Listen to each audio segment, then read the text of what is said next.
Hello AP Stats, this is Mrs. Harding again. Today we're going to start Chapter 2. Chapter 2 is titled Modeling Distributions. We're going to start out in Section 2.1 talking about how to describe an individual location in a distribution. We're going to talk about percentiles. We're going to talk about a new type of graph called an ogive. And then the rest of Chapter 2, we're going to move into modeling data with a normal distribution. So let's take a look at the three things that we're going to cover today. First of all, like I said, find and interpret the percentile of an individual value in a distribution of data. Percentiles is probably a concept that you're familiar with. The second thing we're going to do, estimate percentiles and individual values using a cumulative relative frequency graph. This is something that will be new to most of you, so pay close attention. And then lastly, find and interpret the standardized score of an individual value in a distribution of data.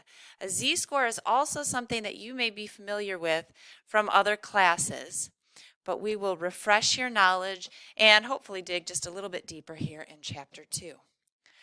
So we're going to start off with Lesson 2.1a. It can be found in your class notebook. We're going to begin with a data set of test scores. At the top of the activity, it says, here are the scores of 25 students in a statistics class on their first test. Jenny's score on this test was an 86. So we're sort of curious, not so much if 86 is good overall, but how is 86 compared to her classmates? How is it relative to the entire distribution of test scores? And you can see from the stem plot that's created where Jenny's score falls, she did pretty well. If you look at this, there's only 3 people that did better than she did. There's 21 people that did worse than she did, and then she's sitting there at an 86. So how did she compare? Just in general, we might say that she's about in the top 25%. But more specifically, we're going to figure out something called her percentile. This is the percent of data that falls below a given value. So what percent of data is less than 86 or less than Jenny's score? And with a small data set, that can be determined pretty quickly. There were 21 scores below Jenny's, so she's in the 84th percentile. Possibly a quicker way to figure that out is to count the scores that are not below Jenny. Be sure that you count Jenny's score itself when you're doing it that way. So 86, 89, 90, and 93 are all not below Jenny's score, so you can do 1 minus that percent to figure out that she is in the 84th percentile. Lots of you are probably familiar with this just from having seen your own percentile rank on certain scores. Probably there's been a lot that you've seen relative to college applications. Let's go back and look at a data set that we have looked at a few times, and we're going to work on constructing something called a cumulative relative frequency graph. Now, we've seen this data a few times. The percent of the population in each state that are 65 or older. This data was collected in 2008. If we just look at a histogram of this data, you can see what the entire distribution looks like. If you had to describe its shape, hopefully you would see that it is relatively symmetric. But specifically, we want to talk about where an individual piece of data is, how it compares to the rest. And what we can look at is we can look at specifically North Dakota. So North Dakota is marked there on the graph. And if we had to estimate about what percentile it's in, well, we have about 5 values above North Dakota. So if we're just making an estimate here, we might say that North Dakota is in about the 90th percentile. Again, that means that about 90% of the states have a lower percentage of their population being 65 or older than what North Dakota does. But let's look at constructing something new. So rather than looking at an individual percentage by bins, so instead of saying, okay, well, about 2% of the data is here, 2% of the data is here, let's see if we can transfer this idea of a percentile into something called an ogive. An ogive keeps track of the cumulative relative frequency of the data. We've got a table here. It's filled out here. I'm going to explain to you where all these numbers are coming in. So for the bin of at least 5% but less than 6, there was one state. So that's about 2% of the data. And overall, about 2% of the data is less than 6. We could go through and do the next few. So if we look ahead to where the next data falls, at least 9 but less than 10, there are 2 states that fall into that range. That is 4% of the data. But if we're looking at the cumulative relative frequency, there is now 6% of the data that falls less than 10. And you can kind of relate that to a percentile. 6% of the data is less than 10 is also the percentile for that place in the data. And you can continue to go through at least 10 but less than 11. There are 3 states. Overall, that's 6% of the data. So now 12% of the data is less than 11. Going through each range, it should make sense to you then at the end that we land at 100% of the data is less than 19. So we're going to use this information to create what's called, there we go, an ogive, a relative cumulative frequency graph. So let's talk about how all of this got created. Starting here, the percent of the population, 65 or greater, and we've plotted our cumulative percentages through here and then connected it. So at any particular point, you're talking about the percentile at that point. So what percentile would a state be in if it had 15% of its population less than 65? Well, 15 is here. That would be in about the 90th percentile. And that is about where North Dakota fell, is in about the 90th percentile. Use the ogive to find the percent of the population or of 65 or over that a state would contain if the state was in the 35th percentile. Now we're going to work a little bit backwards, right? The 35th percentile would be here. Follow it over to the ogive and down. We're a little less than 12. So a state that was about 12%, 65 and older, would fall into the 35th percentile. Now this next question, estimate the median and the quartiles from the ogive graph. Let's think back. Median is exactly in the middle, so that would be the 50th percentile. We want to find the 50th percentile.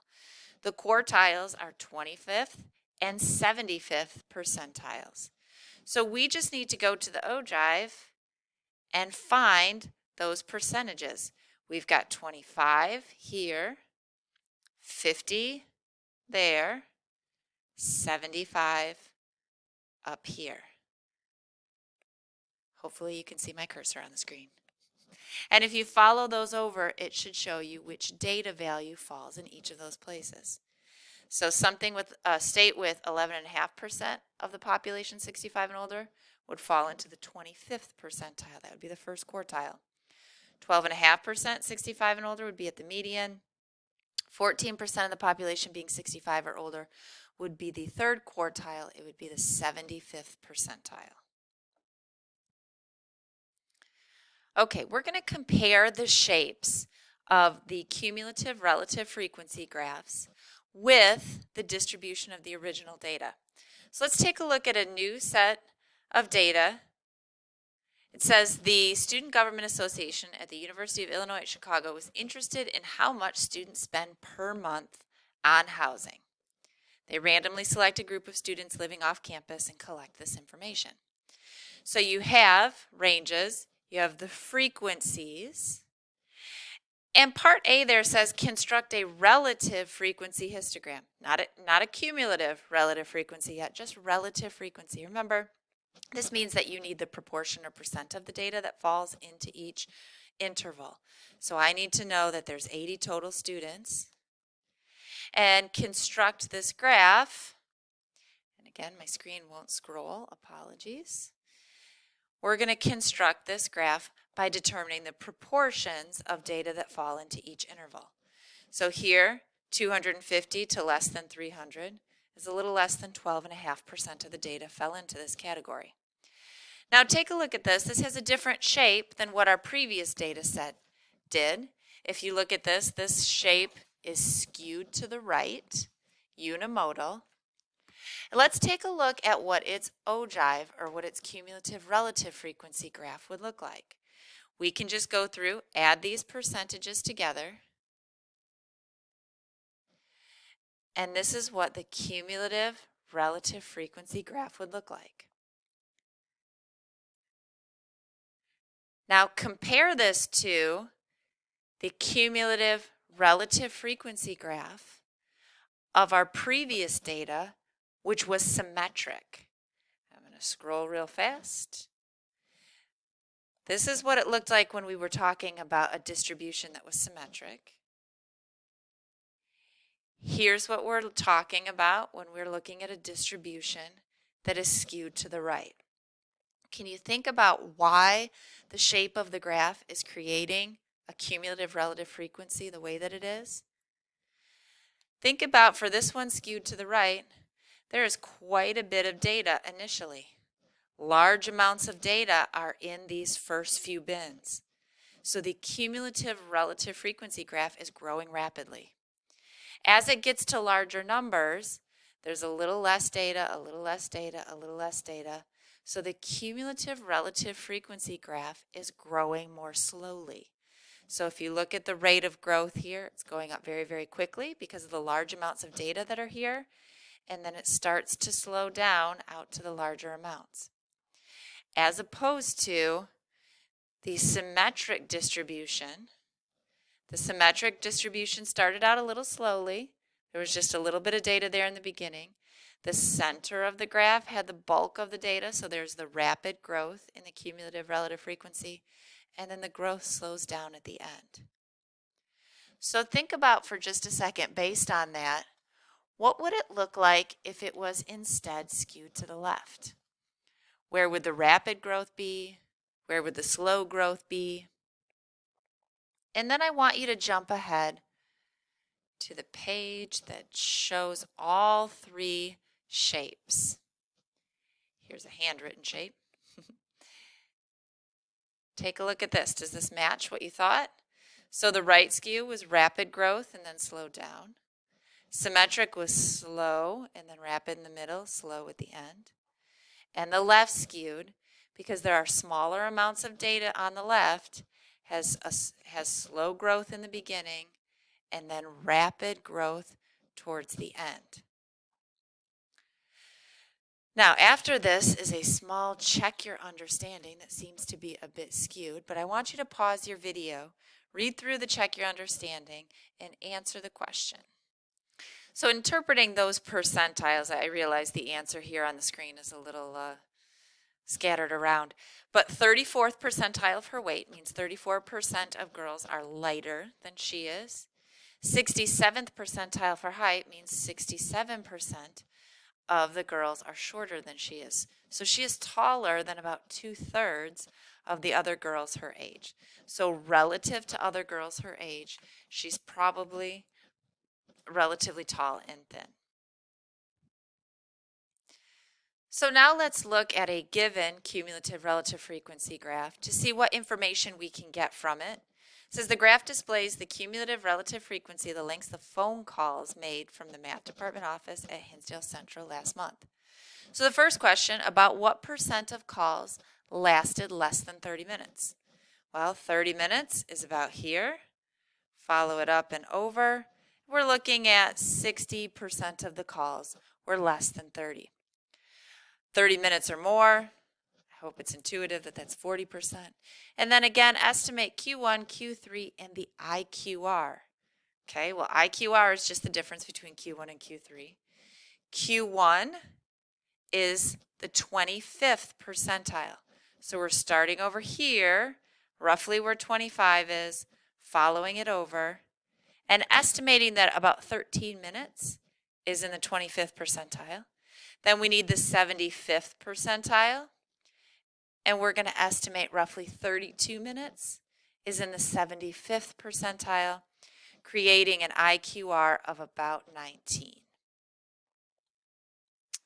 My apologies, my screen doesn't always scroll as I'm clicking around, but these are the answers that we just talked about.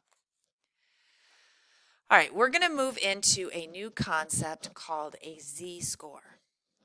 And what we're going to look at on this next page is again coming back to the scores on the statistics test and Jenny's score of 86. And we're going to talk about how Jenny scored relative to the rest of the class using a new concept of the z-score. So on there, on your screen right now, there is the description of the distribution, the summary statistics. You see that there were 25 scores, the mean is 80, the median was 80, the standard deviation is 6.07. You can see maximum, minimum, Q1 and Q3. So we've got a lot of good information here. So then that first question, what's the mean? 80. We can just pull that right from the screen.